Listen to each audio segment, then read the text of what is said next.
The market was always loudest at closing time. Traders shouted final prices. Children chased each other between stalls. Women balanced baskets on their heads, walking home in groups. But that evening, something changed. As the sun touched the horizon, people noticed a figure sitting near the old baobab tree. No one remembered seeing them arrive. They wore simple clothes, neither new nor torn. Their face was calm, almost too calm. They did not call out to anyone. They did not beg or sell anything. They simply sat and watched. One trader paused and stared. "How long has that person been there?" she asked her neighbor. The neighbor shrugged. "I think they've always been there," she replied. By the time darkness fell, everyone had passed the stranger at least once. And yet, no one could remember when they first saw them. The stranger remained seated, unmoving, as the market emptied. Their eyes followed the last lantern until it disappeared into the night. The next morning, a yam trader named Bose arrived at her stall and froze. 3 days ago, she had lost a full basket of yams. She had searched everywhere, even reported it to the night guards. She had accepted the loss and moved on. But now, the yams sat neatly stacked in her stall, exactly as she had left them. Bose touched them carefully, as if they might vanish. They were real, fresh, unchanged. She asked the trader beside her, "Did you see who brought these?" The man shook his head. "I saw nothing." Bose looked around the market. Other traders were whispering too. A missing wrapper had returned. A stolen pot reappeared. Debts people forgot they owed were suddenly settled by anonymous hands. No one understood how. Bose's eyes found the stranger sitting under the baobab tree, watching quietly. She felt gratitude rise in her chest. She nodded toward them. The stranger did not nod back. But somehow, Bose felt seen. The days that followed felt softer. Arguments that used to last hours now ended in minutes. A woman accused a man of cheating her in trade. He opened his mouth to shout back, but the words did not come. Instead, he handed her coins and walked away. She stood there, confused but satisfied. Even the children fought less. Mothers noticed their sons no longer wrestled violently in the dust. Daughters stopped crying over broken toys. Elders sat under trees, nodding approvingly. "The market is finally growing up," one elder said. Others agreed. The stranger remained in the same spot each evening, silent and still. People began greeting them. Some brought water. Others left fruit nearby. The stranger never spoke, never touched the offerings. Yet by morning, the gifts were always gone. No one questioned it. Peace had come to the market, and everyone believed they deserved it. But one trader, a quiet woman named Adanna, felt something else. Something she could not name. Adanna sold smoked fish near the entrance of the market. She was not loud or popular, but she noticed things. She noticed that people no longer haggled the way they used to. Bargaining had always been part of the market's heartbeat. Now, customers accepted the first price without protest. She noticed that laughter sounded different. It came slower, softer, like an echo. She noticed that the sun seemed to set earlier each day, though the clock said otherwise. One evening, she watched as traders closed their stalls without discussion. No one called out, "One more customer." No one lingered to gossip. They simply packed up and left, as if something invisible had told them to go. Adanna stayed behind, pretending to arrange her fish. The stranger sat under the baobab tree. As always, Adanna's heart beat faster. She wanted to approach them, to ask questions, but fear held her back. Not the fear of danger, the fear of knowing. She left the market that night, but she did not sleep. She lay awake, staring at the ceiling, wondering what happened after everyone went home. The market grew quieter with each passing day. Conversations shortened. Jokes stopped midway. Even the sound of footsteps seemed muffled, as if the ground itself had learned to whisper. Adanna asked her neighbor, a woman who sold palm oil, "Don't you find it strange? How quiet everything is." The woman smiled gently. "It is called maturity, Adanna. We are finally learning peace." Adanna wanted to argue, but the words felt heavy in her mouth. She looked around. Everyone wore the same gentle smile, the same slow movements, the same distant gaze. She tried to remember the last time she heard someone shout in anger. She could not.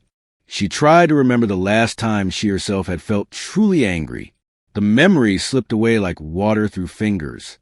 That evening, Adanna made a decision. She would stay in the market after closing. She would see what happened when the sun went down and the people went home. She told no one.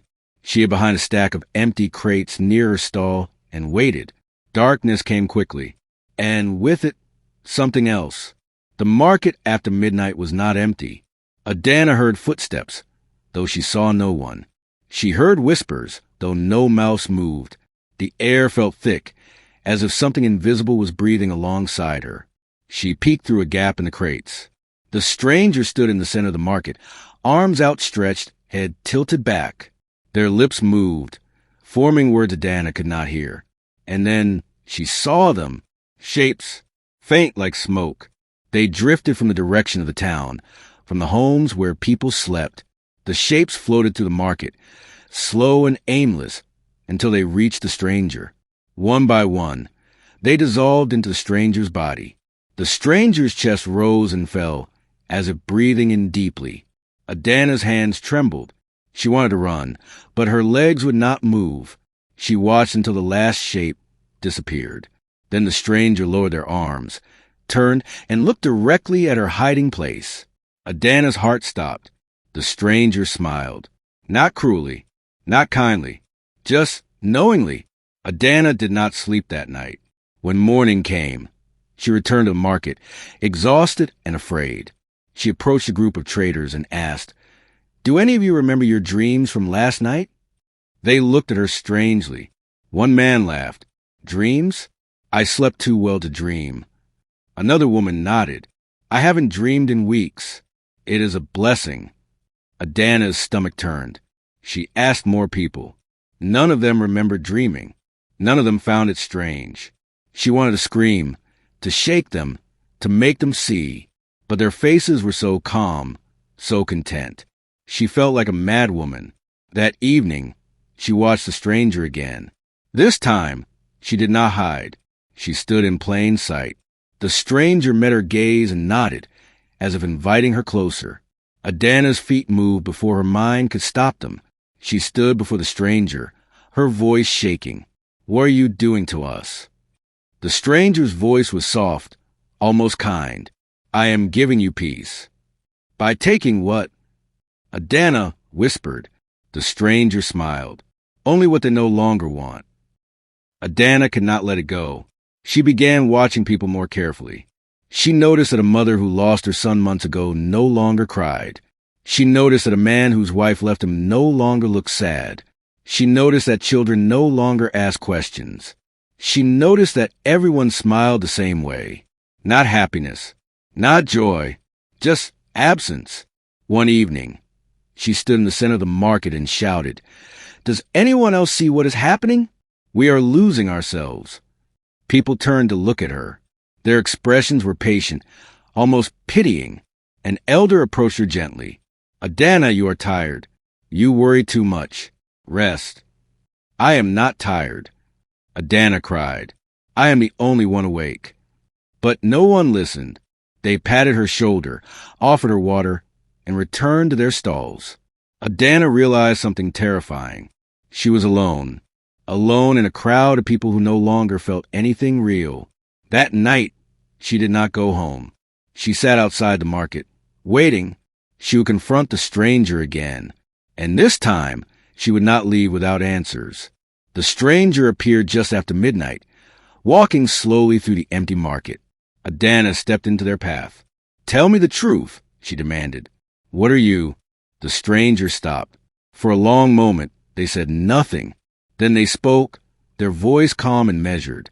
"I am what this place created." Adanna frowned. "What does that mean?" "Years ago," the stranger said, "I was a trader here. I worked hard. I was honest. But I was cheated, robbed, and abandoned. No one helped me. No one remembered me. I died alone, full of pain." Adanna's breath caught. "So you came back for revenge?" "No." The stranger said softly. I came back to help. I take away what causes suffering. Fear, anger, grief, desire. I give people peace. You take away their humanity, Adanna whispered. The stranger tilted their head.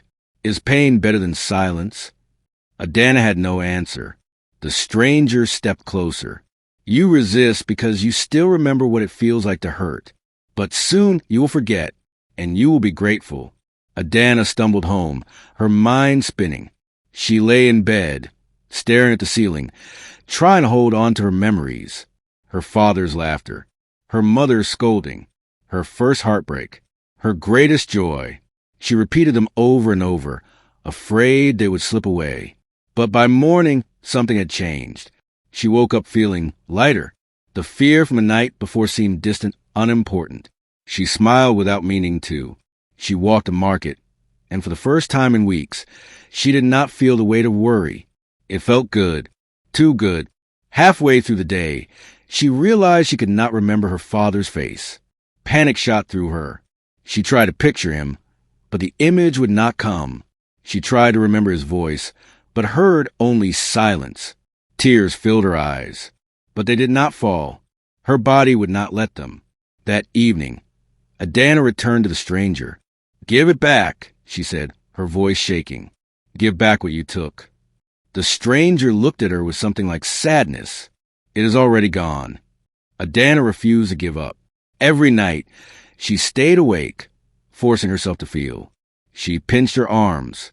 She bit her tongue. She sang old songs her mother taught her, even when the words felt meaningless.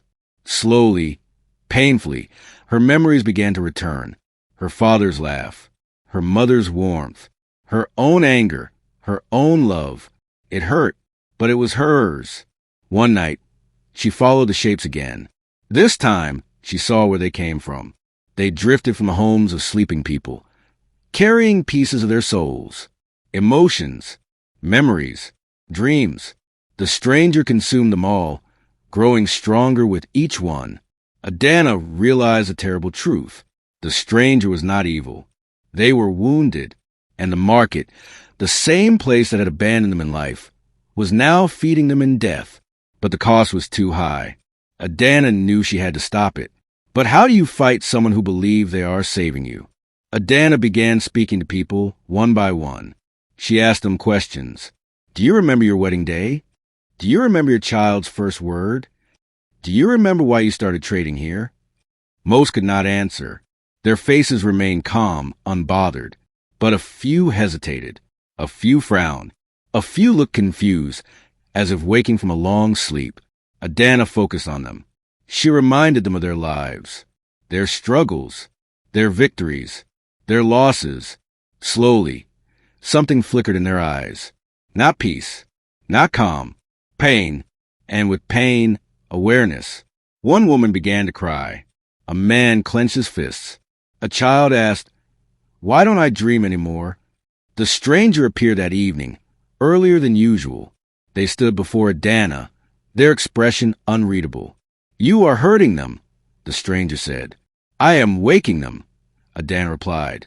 They do not want to wake. Then let them choose. The stranger was silent. Around them, the market seemed to hold its breath. That night, Adanna called a meeting. She gathered everyone she had spoken to, everyone whose eyes had flickered with recognition. There were not many, perhaps 20 people. They stood in the market square, nervous and uncertain. Adanna spoke. We are being drained. Our emotions, our memories, our dreams. They are being taken from us. And in return, we are given peace. But it is not real peace. It is emptiness. Some people nodded. Others looked afraid. One man asked, But what is wrong with emptiness? I do not want to suffer anymore. Adanna's voice softened. Suffering is part of being alive. Without it, we are nothing. The stranger stepped forward from the shadows.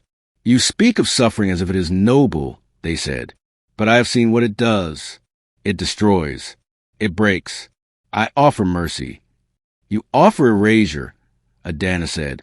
The stranger's eyes darkened. Then let them decide. Stay with me and live in peace. Follow her and return to pain. The crowd was silent.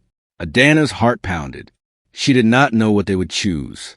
One by one, people began to speak. A mother said, "I want to remember my son, even if it hurts." A man said, "I want to feel anger again, even if it burns." A child said, "I want to dream, even if the dreams are bad." Tears streamed down their faces. Not sad tears, not happy tears, just human tears. The stranger watched, their expression unreadable. More people stepped forward. Not all, but enough. Adanna turned to the stranger. "You were hurt. I understand. But this is not healing. This is revenge disguised as mercy." The stranger's voice cracked. "I did not want revenge. I wanted to stop the pain." "Then stop your own," Adanna said gently. "Let go. Leave. Let us remember you, not as a ghost, but as a person who suffered.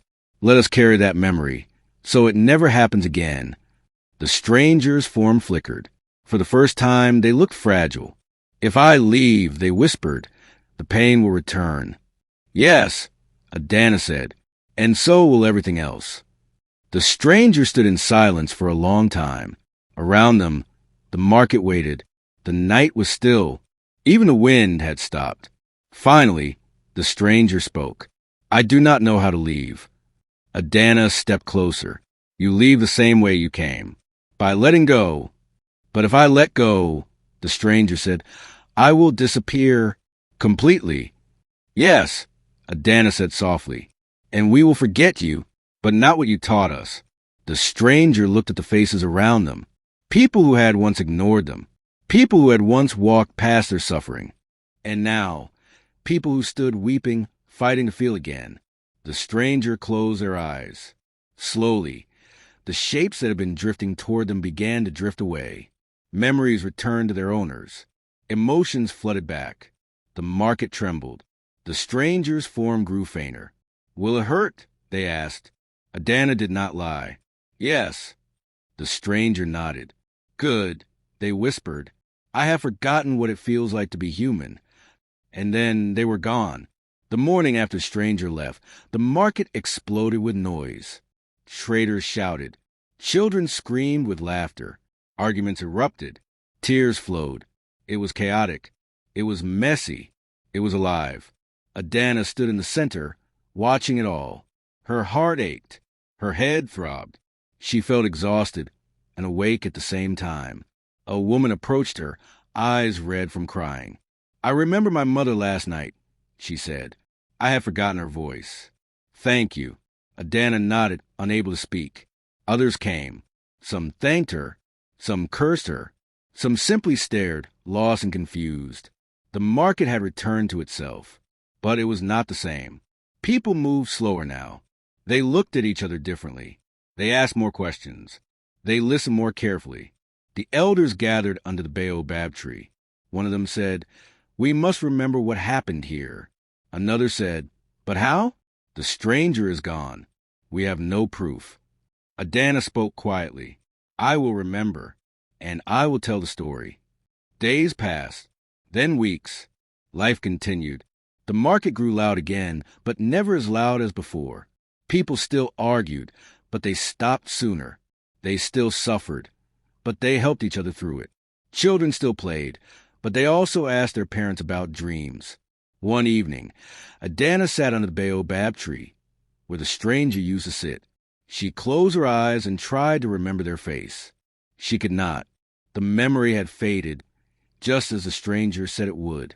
But she remembered the feeling, the weight of their sadness, the depth of their loneliness. She remembered the choice they had made, to let go, to disappear, to give people back their pain, and with it, their humanity. Adanna opened her eyes. A child stood before her. "Mama Adanna," the child asked, "why do you sit here every evening?" Adanna smiled. "I am remembering someone." "Who?" "Someone the market forgot." The child frowned. "Then why remember them?" Adanna's smile widened. "So it never happens again." Months passed. The story of the stranger became a whisper, then a rumor, then a myth. People debated whether it had really happened. Some said it was a collective dream. Others said it was a sickness that passed. A few believed Adanna, but most did not. Adanna did not mind. She knew the truth, and she knew that truth did not need to be believed to be real. One night, a young trader approached her. "Mama Adanna," he said nervously, "I have been having strange dreams. I see shapes leaving my body at night.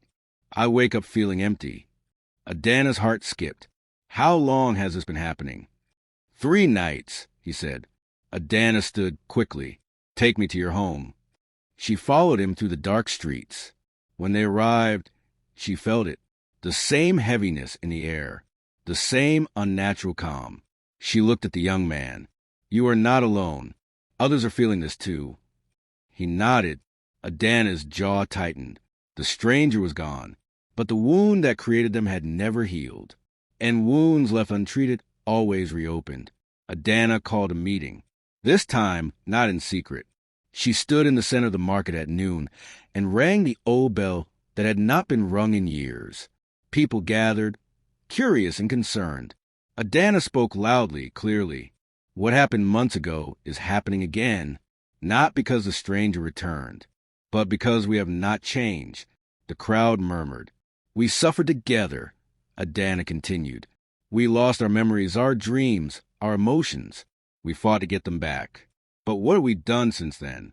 Have we stopped cheating each other? Have we stopped ignoring those in pain? Have we stopped being the place that creates ghosts?" Silence. Adanna's voice softened. The stranger was not a monster. They were one of us, someone we abandoned. And if we do not change, another will come, and another, until we finally learn. An elder stood. "What do you want us to do?" Adanna looked at him. "Remember, not just a stranger, but everyone we have forgotten, everyone we have ignored, everyone we have hurt." The market changed slowly. People began checking on each other. Traders offered fair prices without being asked. Elders started listening to the young. Mothers asked their children about their dreams. It was not perfect. Arguments still happened. Mistakes were still made. But the difference was people cared. One evening, Adanna returned to the baobab tree. She sat in the stranger's spot and closed her eyes. She felt the weight of the market around her, its noise, its life, its pain. She whispered into the air, "I hope you found peace, real peace, not the kind you gave us, the kind you deserved." The wind stirred. A leaf fell from the baobab tree and landed in her lap. Adanna picked it up, studying its veins, its edges, its imperfections. She smiled. Life was not meant to be smooth. It was meant to be felt. She stood and walked back into the market. The sun was setting. Traders were closing their stalls. Children were running home. And for the first time in a long time, Adanna felt no fear when darkness came. Years later, a new generation of traders filled the market. They had not lived through the stranger's visit. They only heard stories. Some believed, some did not, but they all knew one rule. If someone is suffering, you do not look away. One day, a young girl asked Adanna, now much older, "Grandmother, is the story true? Was there really a stranger who stole people's emotions?" Adanna looked at the girl.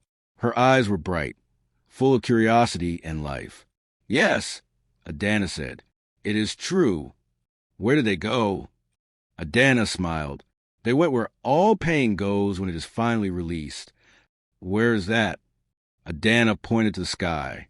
"Everywhere and nowhere." The girl frowned, confused. Adanna laughed gently. "You will understand when you are older." The girl ran off to play. Adanna watched her go, her heart full. The market was loud again, chaotic, imperfect, human, and she would not have it any other way. One evening, Adanna felt a presence beside her under the baobab tree. She turned, expecting to see a trader or a child. Instead, she saw a faint shimmer in the air, not solid, not quite invisible. The stranger, or the memory of them. Adanna was not afraid. "You came back," she said softly. The shimmer flickered, as if nodding. "Why?" Adanna asked. The shimmer did not speak, but Adanna understood. The stranger had not returned to take. They had returned to see, to witness what had become of the place that once destroyed them, to see if the wound had finally healed. Adanna stood and gestured to the market. "Look," she said, "we are not perfect. We still fight. We still hurt each other. But we remember now. We remember you. And because of that, we try harder." The shimmer glowed brighter for a moment. Then it began to fade. Adanna whispered, "Rest now. You are free." The shimmer disappeared. And this time, Adanna knew it would not return. Adanna grew old. Her hair turned white. Her hands shook. But her mind remained sharp. She told the story of the stranger to anyone who would listen. Some days, crowds gathered. Other days, only one or two people came. It did not matter. She told it anyway, because stories, she had learned, were how people remembered. And remembering was how people stayed human. One night, Adanna lay in her bed, her breathing slow and labored. Her grandchildren surrounded her, holding her hands. "Tell us the story one more time," grandmother, the youngest, whispered. Adanna smiled. Her voice was weak but steady. "Once there was a market, and in that market there was peace, but it was the wrong kind of peace." She told the story slowly, carefully, as if each word was a seed she was planting. When she finished, she closed her eyes. "Remember," she whispered, "always remember." Her grandchildren nodded, tears in their eyes. "We will." And with that, Adanna took her last breath. But the story did not die with her. The market continued. Generations came and went. The story of the stranger became legend, then folklore, then myth. People debated its meaning. Some said it was about grief.